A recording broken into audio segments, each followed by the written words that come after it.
Contract वाली बहू। नरेश की माँ अपने बेटे से मिलने दिल्ली आ रही है। इस बात का पता चलते ही नरेश के दिल में हलचल मच जाती है। नरेश अपनी माँ के स्वागत की तैयारी में लग जाता है। साथ ही उसे डर भी सताने लगता है कि उसकी माँ कहीं अपनी पुरानी जिद पर फिर से बैठ ना जाए।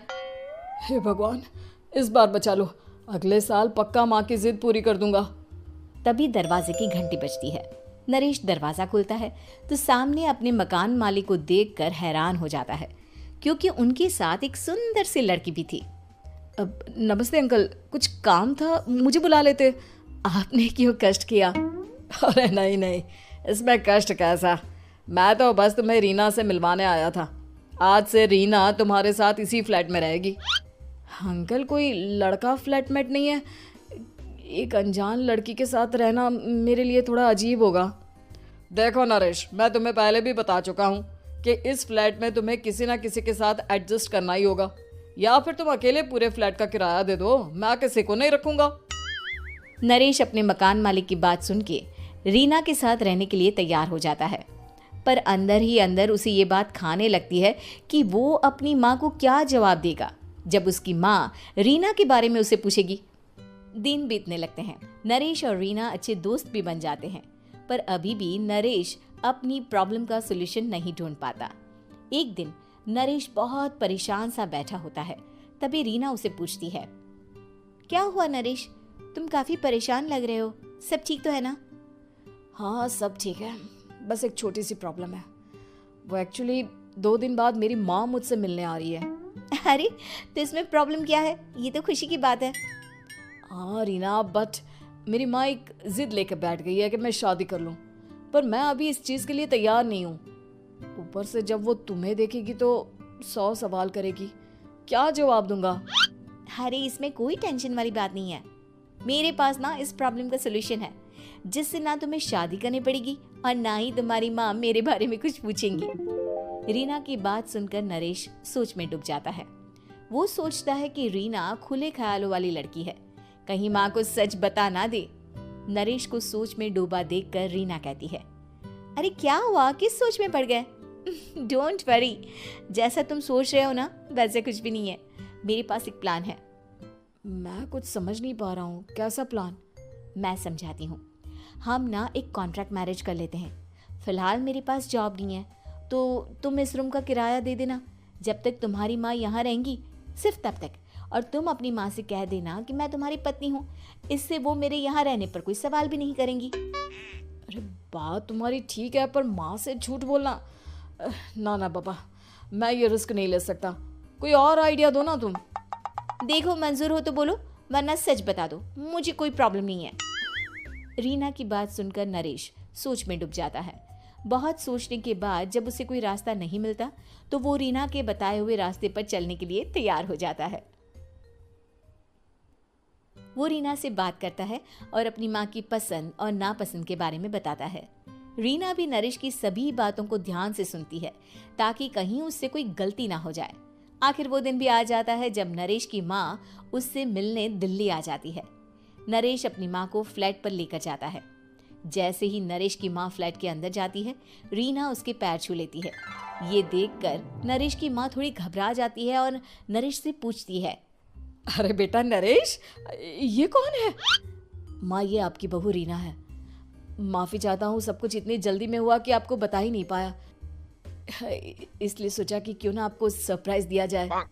अरे बेटा, मैं तो बस तेरा घर बसा हुआ देखना चाहती थी। हाँ, बहुत अरमान थे अपनी इकलौते बेटी की शादी को लेकर, लेकिन कोई बात नहीं, शायद किस्मत को यही मंजूर होगा।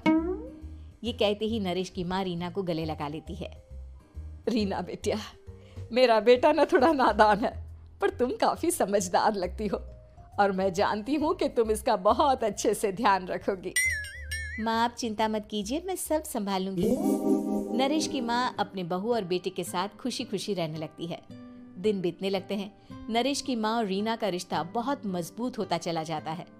वो दोनों सारा दिन एक साथ रहती और खूब बातें करती। इधर साथ रहते रहते नरेश और रीना भी एक दूसरे से प्यार करने लगते हैं।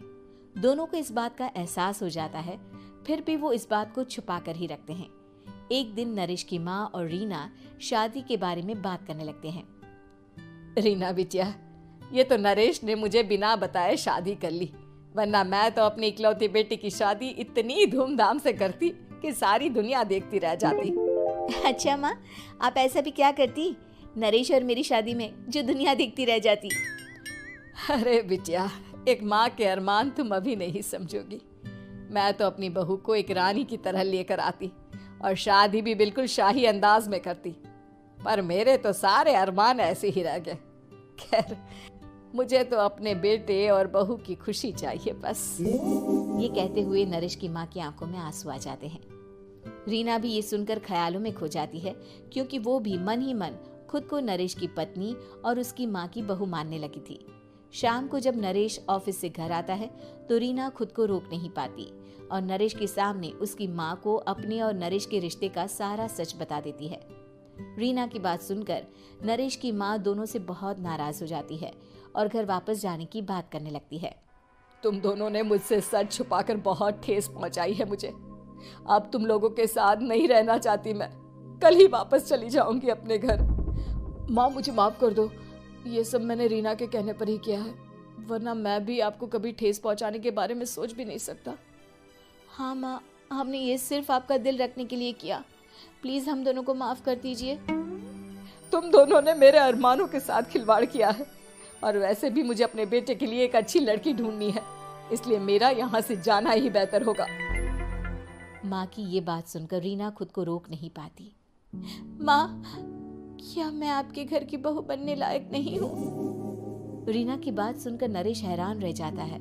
नरेश की माँ भी कुछ समझ नहीं पाती। मैं कुछ समझी नहीं, आखिर तुम कहना क्या चाहती हो? माँ, मैं वो नरेश से बहुत प्यार करती हूँ और साथ ही साथ मैं आपको भी अपनी माँ मान बैठी हूँ। आज जब आपकी बातें सुनी तो खुद को रोक नहीं पाई, इसलिए सारा सच आपको बता दिया। रीना की बात सुनकर नरेश की माँ की आंखों में आंसू आ जाते हैं और वो अपने बेटे नरेश और रीना को गले लगा लेती है। मेरे घर की बहू तो सिर्फ रीना बिटिया ही बनेगी। मैं आज ही तुम दोनों की शादी की तारीख निकलवा दूंगी, बस एक बार तुम्हारे घर वाले मान जाए। उसी दिन रीना के माता पिता भी उनके फ्लैट पर आ जाते हैं। दोनों परिवार आपस में बैठकर बातें करते हैं और शादी के लिए राजी हो जाते हैं। रीना भी कॉन्ट्रैक्ट फाड़ देती है और कहती है, सही मायने में मैं अब बहू बनूंगी, अब तक तो सिर्फ कॉन्ट्रैक्ट वाली बहू थी।